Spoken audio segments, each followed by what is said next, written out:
Hi, everyone, and welcome. My name is Mariam Zaidi. I am one of the programmers at the Toronto Real Asian International Film Festival, and I'd really like to welcome everyone to the Artist Talk, New Media Futures, Exploring Conditions of Knowledge Production, which is a part of a large program called Absence Presence under the umbrella of RAX.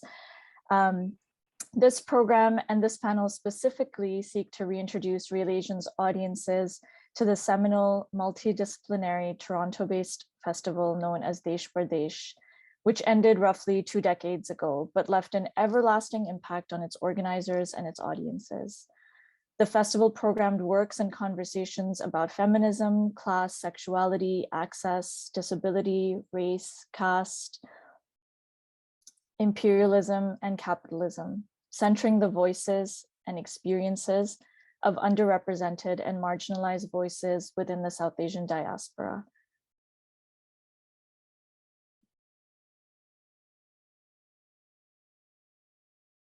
Desh Pardesh ran multidisciplinary workshops encouraging artistic experimentation and knowledge sharing at a time when access to formal learning and opportunities to participate in the larger mainstream cultural sector were minimal. These workshops and spaces of knowledge sharing are often spoken of and is regarded as truly transformational to everyone that's spoken about them, and as catalysts that propelled people that were mildly curious in the arts to actually pursue their own artistic practices. In this artist's talk, Golbu Amani introduces us to her body of work, which often addresses and challenges the formal conditions of knowledge production and invites us to consider the power of alternate sites of pedagogy in creating collective agency and community building. As we reflect on the importance of political art making and learning spaces that operate from an anti-colonial and anti-imperialist framework, we'd really like to encourage you to learn about the stories and histories of the lands you find yourself upon wherever you're watching from right now. Real Asian would like to honor the ongoing stories and histories of the land that our offices are located on as the treaty territory of the Mississaugas of the Credit and the traditional territory of the Anishinaabe, the Haudenosaunee, and Wendat nations.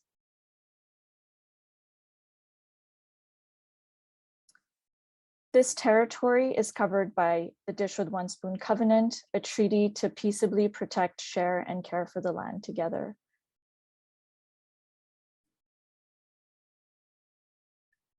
We acknowledge the abundance of positionalities, histories, communities, and relationships we support as a festival that platforms and elevates voices from Asian and Asian diasporic film and media arts. Regardless of our diverse pathways, we all benefit from a history of broken treaties by the Canadian government, and we reckon openly with our responsibilities as settler immigrants to this land and to its original stewards, naming the ways we are complicit in structures of white supremacy while striving to be better allies with the Indigenous peoples of Turtle Island. Some brief housekeeping items that I'd just like to go over. A quick reminder that if you're watching from Cinesend live and want to ask questions, to please send them through in the chat or in the Ask a Question box. Cinesend is our watch portal that you're viewing all the streaming from. If you're viewing from a phone, the chat will be at the bottom of your screen. I will now introduce our wonderful moderator, Francisco Fernando Granado. Francisco was born in Guatemala and lives in Toronto, the traditional territory of the Mississaugas of the Credit.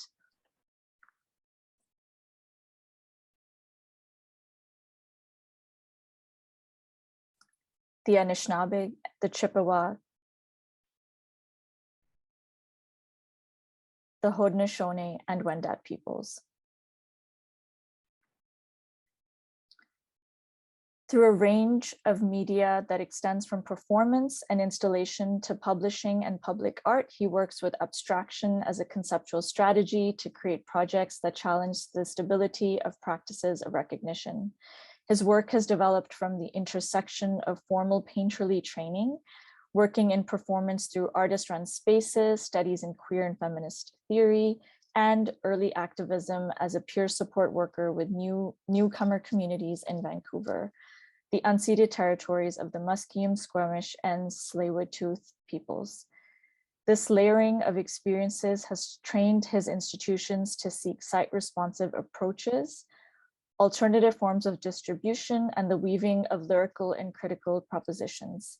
Francisco, thank you so much for being here, and I'll now turn it over to you. Thank you so much, Mariam. Thank you, everybody who's making this talk possible and everybody who has tuned in. It is my distinct pleasure to introduce Golbu Amani. Multidisciplinary artist Golbu Amani is best known for her performance and social practice works. Amani often relies on familiar social engagements as a point of entry into her practice. Critical of systemic social patterns, the artist views social situations as ready-made sites for aesthetic intervention. Amani's work often addresses the conditions of knowledge production that render epistemic violence invisible, insignificant, and benign.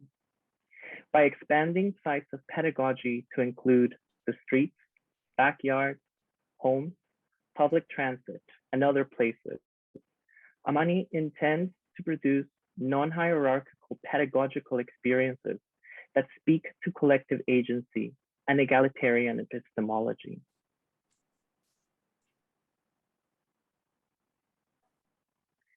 Amani's work has been shown nationally and internationally in venues including the Toronto Biennial of Art, Creative Time Summit, the Art Gallery of Ontario, Articule, Artist Run Center, X-Space, Hemispheric Institute,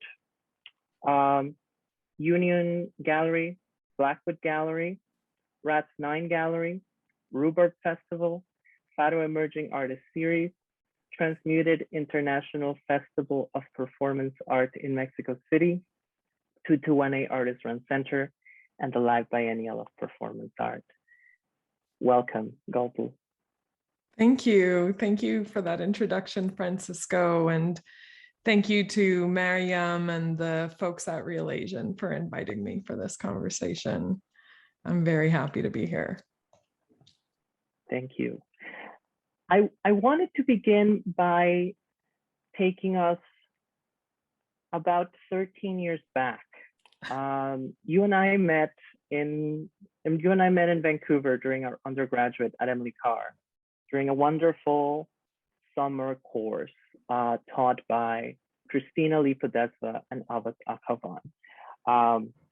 And it was a summer course, and so I think because of that, because it wasn't in a way a university course like the others, I think that the social space really allowed us to begin a conversation and to have a conversation in a really different way. And I remember one of the things that really impressed me about your experience was the way in which you talked about Toronto, coming from Toronto, having moved to Vancouver, and the way in which you talked about Toronto as a place in which activism and alternative spaces for art and thinking took place, you know, in the form of peace protests, in the forms of street activism. And I think in a way that opened up a way for me to think about some of the work I had been doing in community as a cultural force of a different form.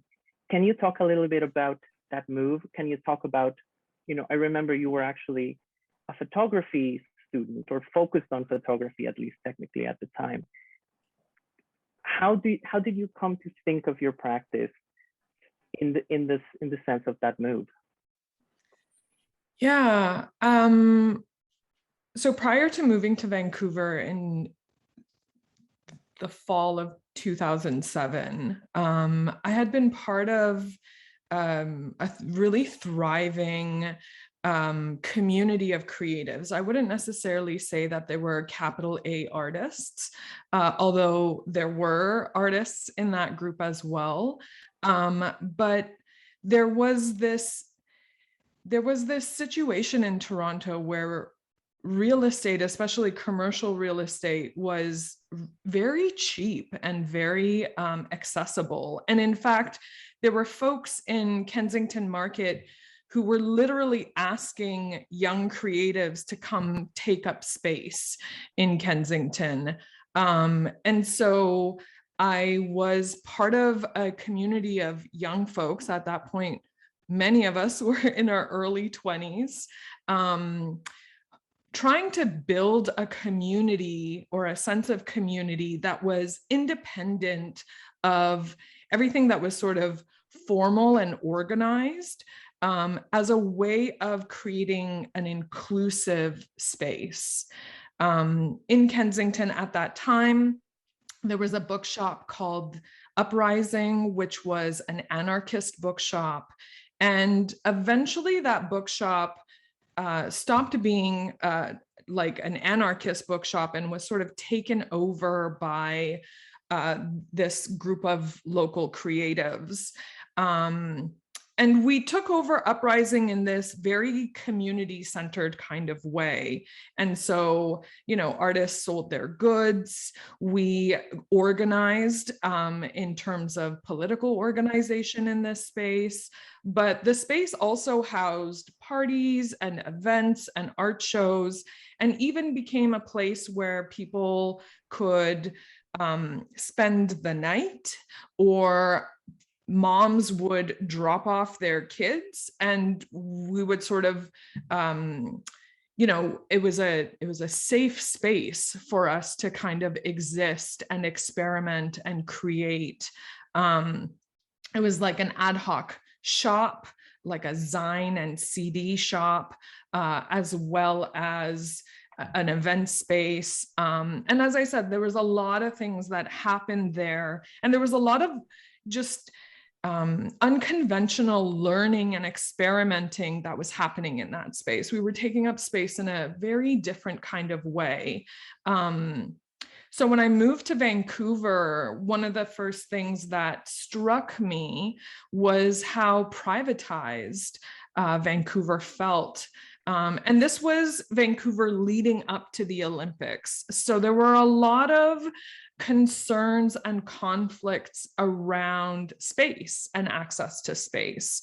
And so at the time that we had met in Christina and Abbas's class, and at that time, Christina was also in residency and running something called Color School, thinking about where I had come from and the conditions of this new city that I was becoming introduced to, there were certain aspects that really stood out for me in terms of access and in terms of gathering, or what was imagined possible in terms of taking up space and running things in an independent sort of way without this umbrella of organization attached to it, but really this kind of free form possibility. And attending some of the events that Christina had organized,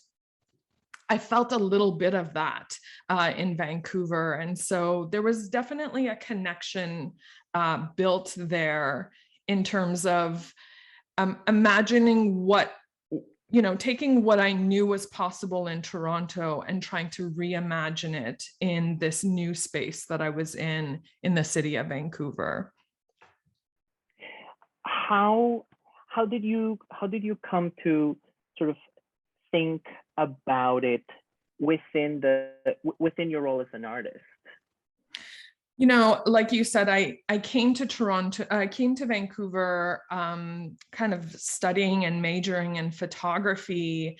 And I was really interested in this notion of a collective photograph. So what did it mean to create photography collectively? Because it's oftentimes like a single point perspective that produces photography.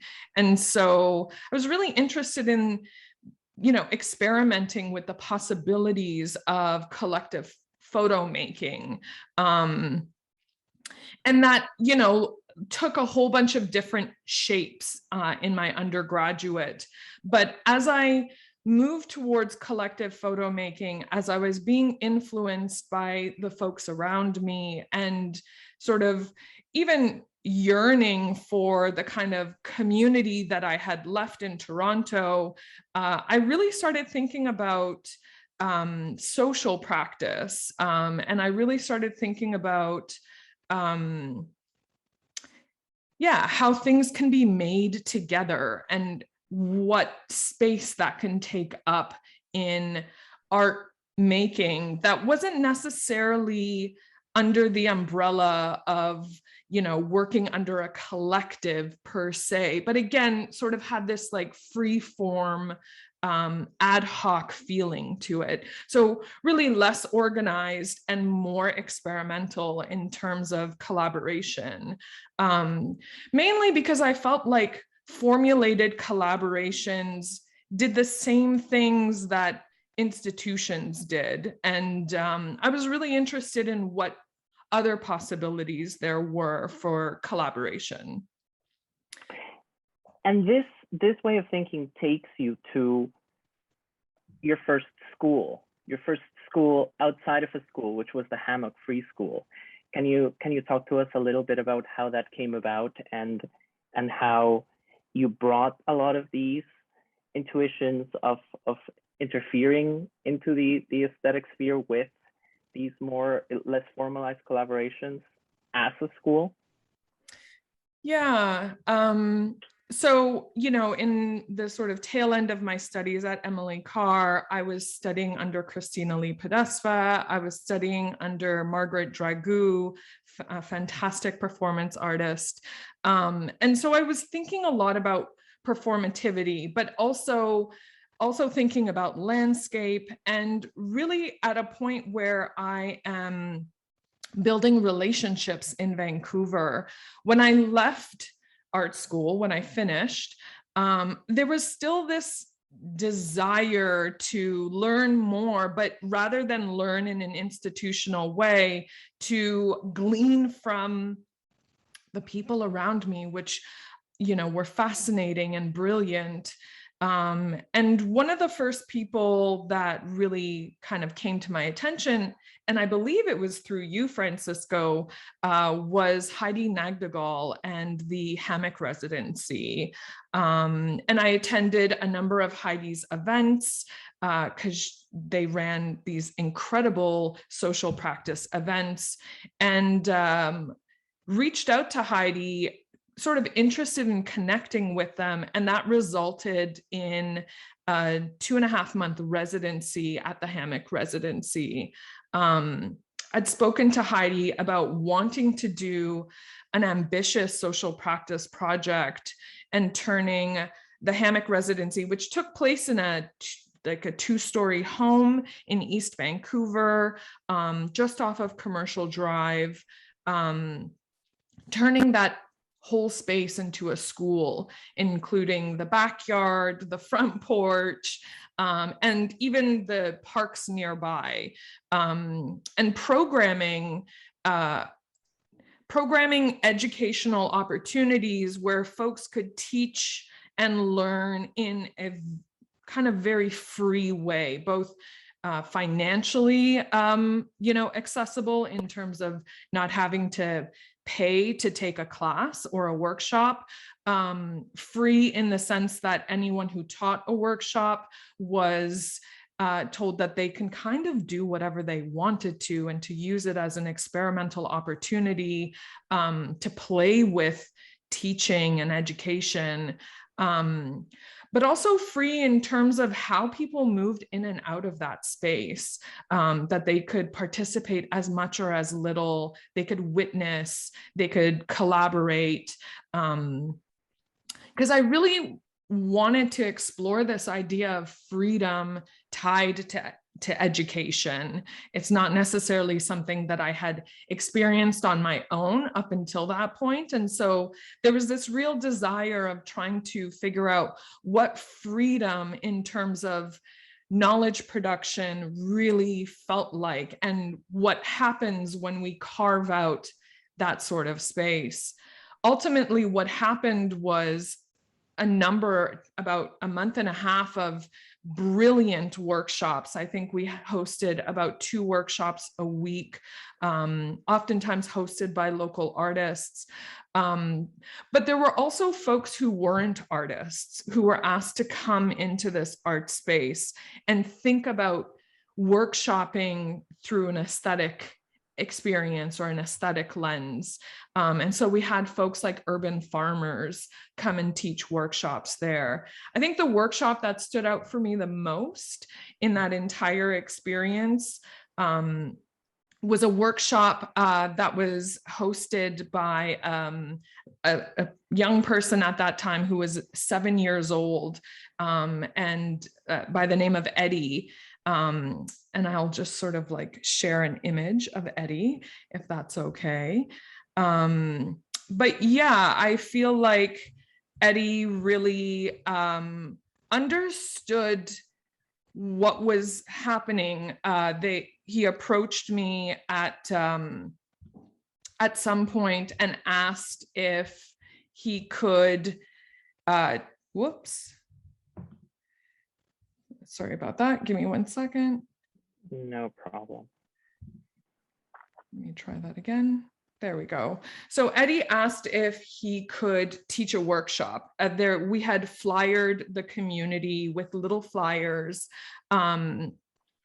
asking folks in the community if they wanted to teach and learn at the Hammock Free School, introducing ourselves and inviting folks to get involved. And Eddie, who was a neighbor to the Hammock residency, approached us with a proposal to teach a spray painting and stenciling workshop. And I found this to be absolutely fascinating and decided that Eddie deserved an opportunity to teach a workshop. And what was wonderful is that Eddie went back to his family and basically announced to them that he had gotten a job as a teacher, at which point, being a neighbor of the residency, they came over and were kind of asking questions about how it so happened that Eddie was going to be teaching a workshop. One of the things that we offered the folks that were teaching workshops was an exchange of produce that came from the garden just behind the Hammock residency or the farmers market that happened really close by. And Eddie negotiated his own terms, which were that he did not want produce or groceries in exchange. He wanted snacks of his choosing, and literally came up with a list of snacks that were suitable for him. And so we negotiated that exchange with Eddie. And again, it was a wonderful experience. There was also an event that happened at the Purple Thistle, which in Vancouver is a school that was run by teenagers who created a board and sort of ran kind of alternative high school type space and studio.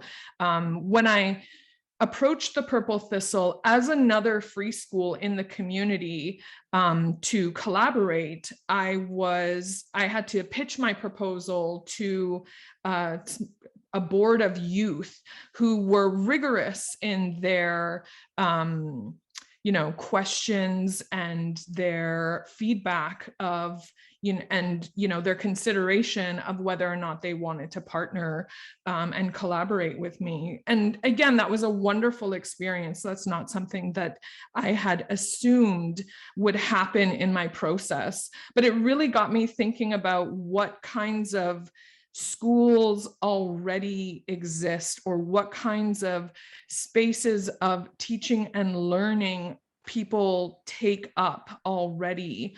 And so it really, that experience of creating Hammock Free School was formative and transformational for me. And actually, I haven't really gone back to photography in an intense way. This idea of social practice and creating schools has sort of taken over, and I enjoy it a lot.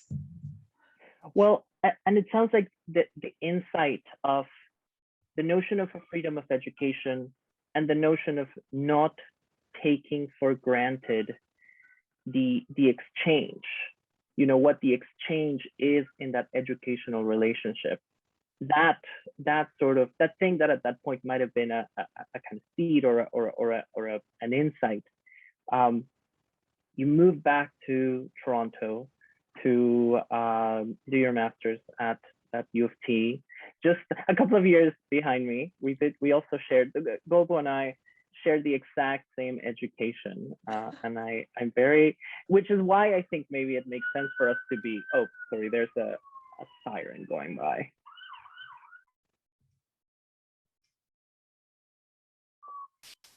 Sorry about that. Now it's gone.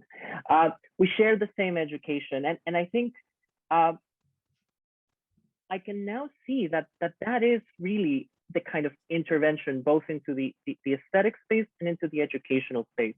You move here and we work together. I was curating the Fado Emerging Performance Arts series. And as it happened in a couple of instances, in one other instance, a conversation that I had with you really became the central axis for the idea for this show. And for this Emerging Performance Artist series, you began work in what was to become the School of Bartered Knowledge. Can you talk about how you took this notion of negotiating the exchange within a kind of educational relationship and took it from this sort of domestic space of the Hammock residency as out into the public in as bold a way as it would be possible in a place like Toronto, at the corner of Lansdowne and College? Yeah, I mean, it was really interesting because while I was doing my master's in an institution like the University of Toronto, I was deeply conflicted, and more so because of my own trajectory with my own experience of education. But also, it felt like such an exclusive space and such an exclusive experience. And having come from my experience with the Hammock Free School, I really wanted to, again, think through what the possibilities were for exchange. And so I started thinking about exchanging knowledge and what a fair trade of knowledge would look like, and started thinking about the systems of bartering. I oftentimes take ready-made concepts as a kind of framework for creating the things that I create. These things already exist. We know what the rules of engagement are to a certain degree. And so this idea of bartering knowledge really was rooted in this notion of creating a fair trade knowledge exchange. And so the structure that I created for the School of Bartered Knowledge was made to exemplify, but also act as a structure. So the school itself was housed in this structure. The structure was designed to be kind of like mirror images of each other and sort of really focus on this notion of like horizontal learning, that there was no teacher and no student really, but that it was a sort of equal exchange, a fair exchange. And then I would literally open this structure up on the street and invite people to trade what they know with me in this street level action. And that experience was really interesting. What I did expect was that people would be reluctant to engage with me. What I learned very quickly is that if you're standing on the street with a clipboard, people will avoid you. And so, or that there were, local community members who were quite reluctant at first to engage with me. But, I was stationed just outside of a bus stop. So fortunately, I was able to, get folks to, be curious and participate. And, but the other thing that I didn't expect was the response that I got to asking folks to trade knowledge with me.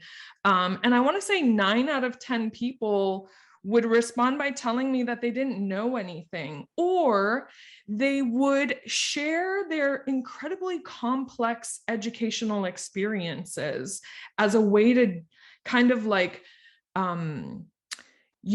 as a way to, as a precursor to our exchange with each other. And that became really interesting to me. People confessed to dropping out of school, to being illiterate, to having learning disabilities, and so on. And, it made me very aware of how many people actually see themselves outside of the institution of education.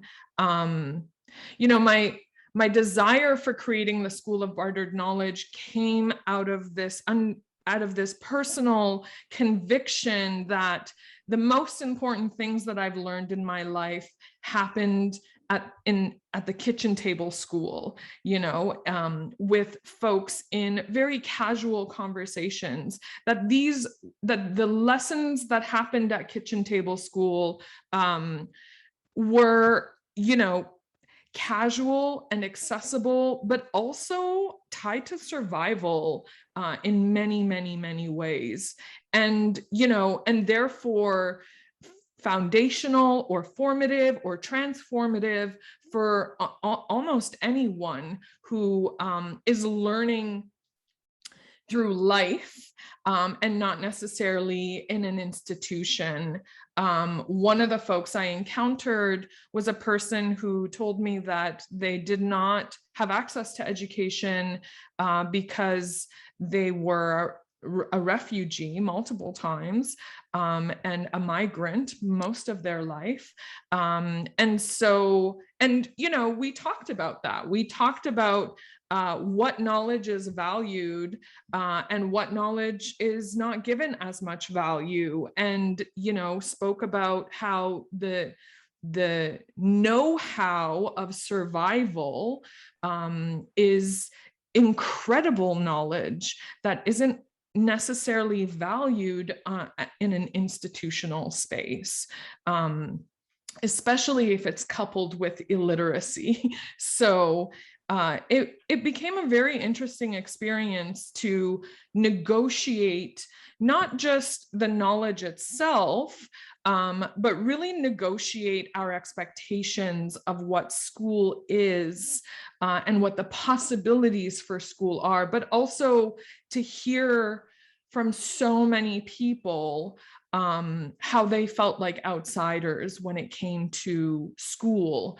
as a larger concept.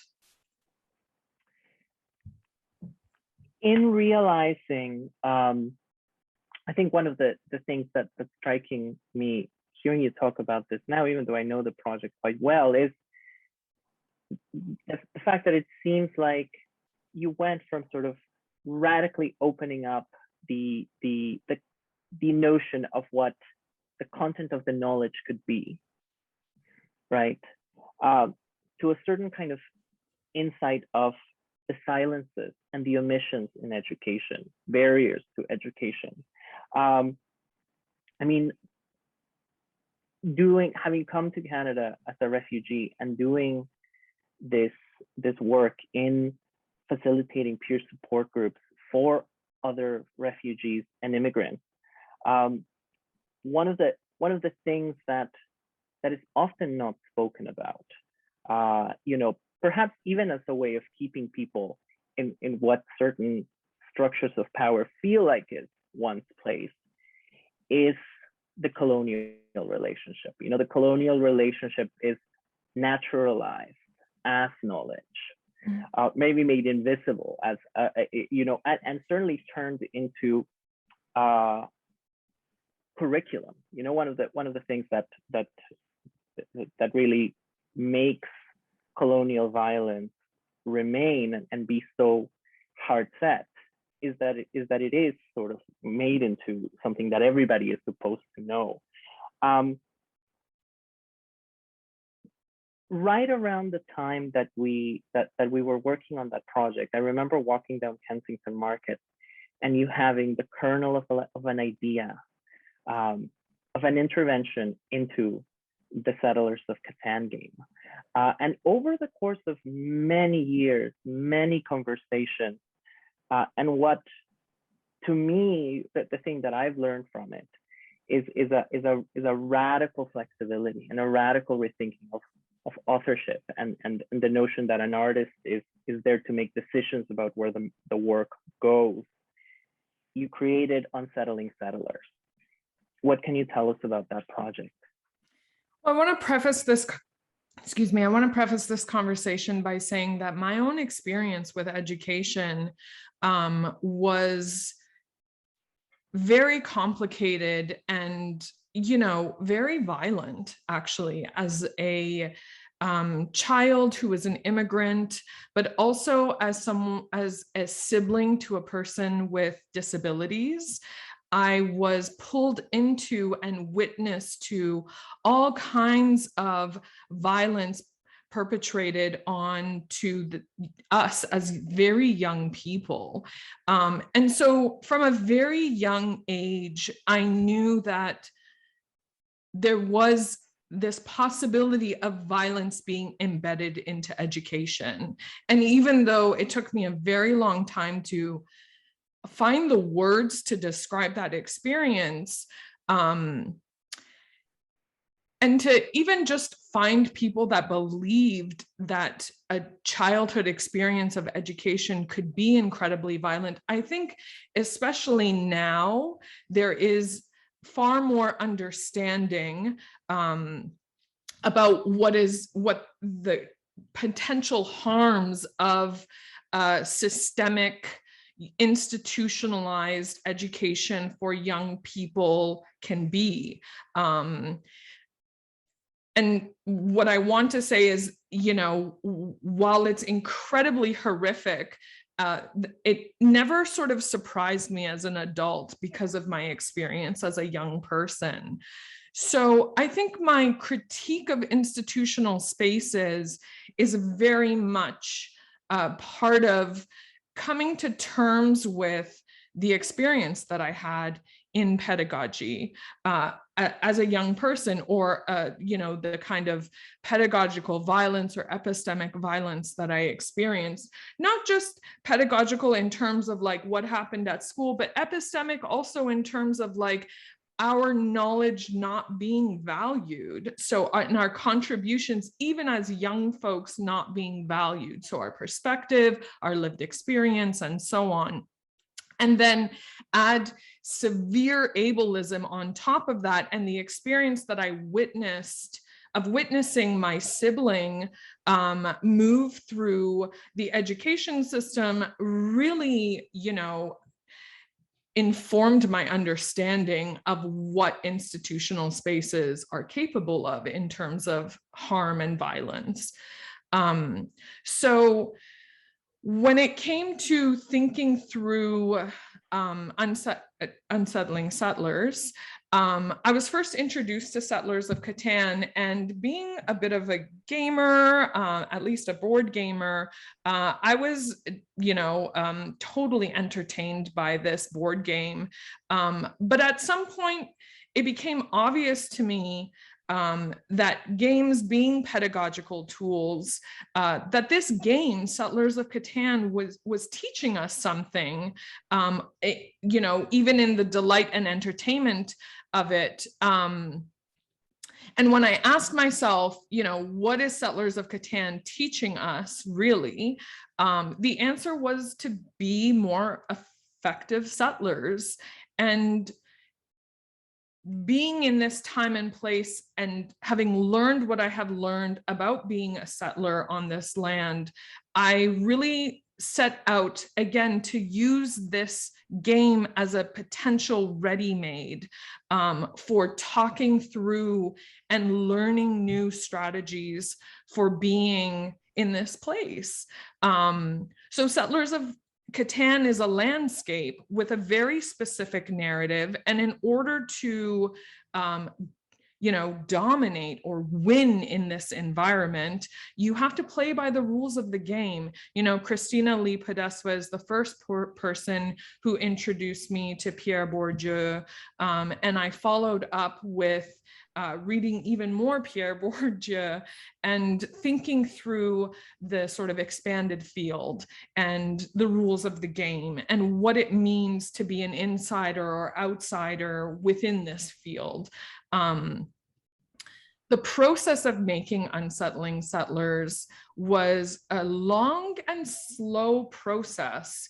It involved first holding space for collective research, which looked like play test sessions where we would hold safe and critical space for playing Settlers of Catan, especially POC folks or BIPOC folks, but more so POC folks, and then talking through those game sessions, talking about what possible interventions we would want to see happen in this game. And that was about a year-long process of just playing the game with different groups of people and sitting and talking through what we imagined for, possible changes for this game.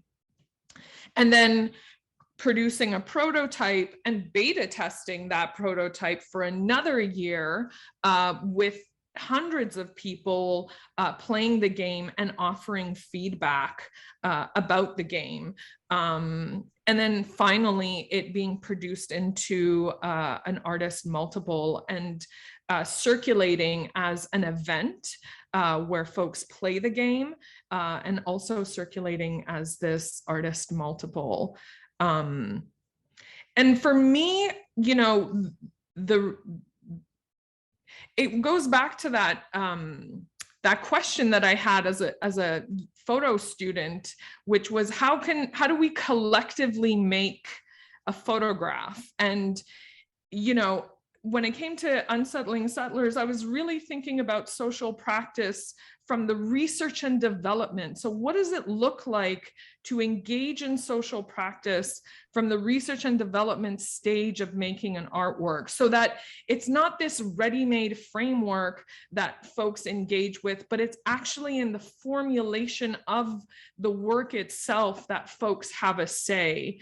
And that was a wonderful experience, this idea of kind of collectively arriving to this work, of having multiple voices be part of the formulation of this work, was probably the most enjoyable part. And again, because it involved so many people and these sort of like long drawn out stages, it happened in this very slow way, which I appreciate a lot. I realize now, especially that I am a sort of like slow moving person in terms of actualizing things or moving through things. And you know, that may have contributed also to the difficulty that I experienced in my education as well, because education is tied to capitalism in terms of productivity and output. And so if you're not moving quickly, you sort of fall behind or are excluded. And so drawing things out and making things slow is one of the ways that, or one of the strategies that I found really allows people to access what you're hoping to share out there. Well, and perhaps that's where the logic of the ready-made can be intervened upon. You know, like one of the kinds of ready-mades that were sort of devised was this notion of a rectified ready-made, where some kind of inscription by the artist would shift the nature of it. And I think the way in which you allow for that process-based practice to open up these everyday processes, or these things that seem quite familiar, generate a kind of possibility for redistribution, even thinking of the ways in which the sale of the multiple, you know, you redirect that into you know, efforts, indigenous and anti-colonial efforts. We have about 13 minutes until we have to wrap. There are a couple of questions. I want to maybe hang on to something about this question of redistribution and maybe see what other questions we got if you want to sort of fold it in. Somebody was wondering, actually, something that you've sort of addressed, but in case there's anything else you want to say, if you could speak a little bit about the view of the collective photograph now, you know, and how your view has changed of this approach.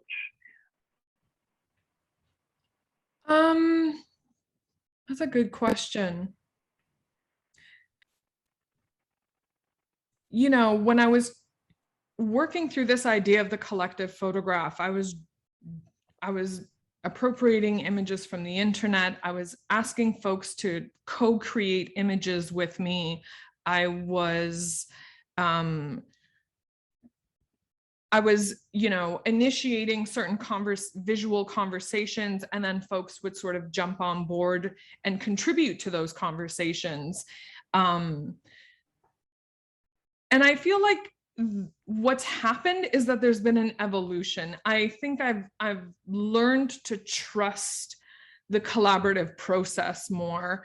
Going back to this idea of alternative forms of distribution or redistribution, I really use the open source tech model as a model for social practice. You know, open source is this notion of creating a source code in technology, and then folks adding to that code, like being able to access the code for free in exchange for adding to that code and making it better, making it stronger and more useful. And so that's sort of my philosophy in general when it comes to social practice, is taking this open source model as an example of what is possible when you kind of open up the research and the information and the thoughts that you're having to a community and asking them to help you generate something even more complicated, even more thought out as a collective. And so, you know, where in my photography stages, I was really asking folks to fit themselves, very social practice, fit themselves into a framework that I had created. I feel now I'm more interested in this notion of what are the possibilities and what are other people's imaginations going to be, you know, be bringing or contribute to this collective thing that we're doing. So it's more like an invitation to, you know, it's more like Hammock Free School, where it's an invitation to bring in your own knowledge and teach and learn in this free way rather than inserting someone into a framework that I've already sort of set out an intention and, even a sort of finalized idea of what it'll look like. I had no idea what unsettling settlers would look like. I had no idea how it would function. And in terms of it being a game, game designers told me for the first 2 years that this game was very broken in terms of it didn't function the way that games are supposed to function. It still doesn't.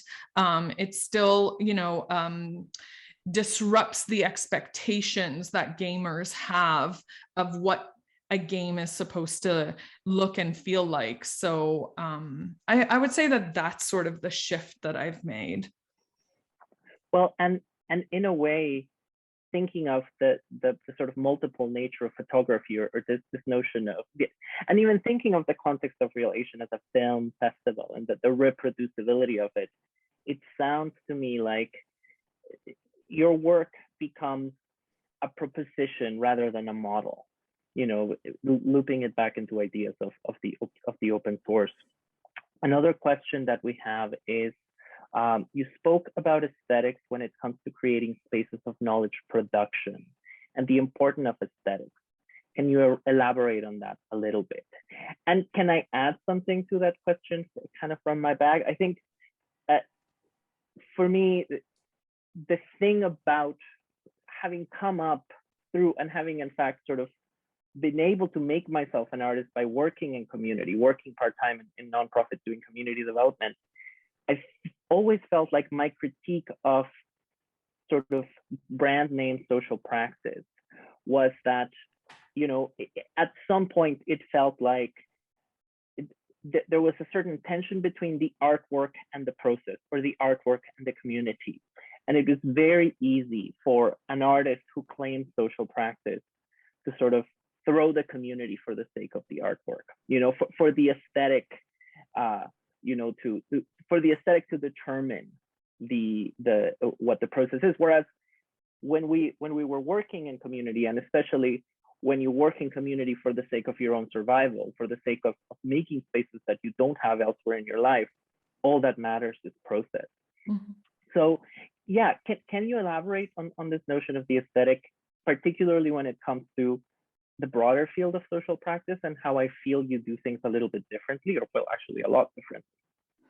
Yeah, I would almost say that my work for a very long time lacked aesthetic in terms of like, there's no like signature or definitive way that my work looks or fits into. I can't, I find that folks have a really hard time when it comes to, the aesthetic of my practice, connecting things to each other. It's sort of all over the place. It's a bit of a hodgepodge. And truthfully, I'll sort of like credit that sort of flexibility to Heidi and, Nagdegal, and having this very DIY hodgepodge aesthetic. I realized that, I really appreciate that. But learning and schooling and education is aesthetic anyway. Certainly when we're younger, there is an aesthetic attached to it. And it's, visual, it's performative. We're singing, we're dancing, we're moving.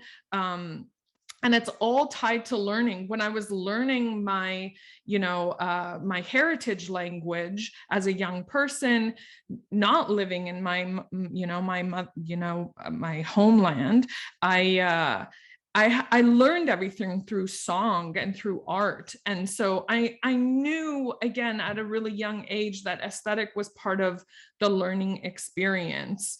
And so I never really separated those two. And again, being someone who went to Persian school on Saturdays with other, immigrant children, like that was very hodgepodge and really sort of DIY and sort of thrown together as well. So there, there's a part of me that isn't necessarily looking for things to look really neat and clean and wrapped up.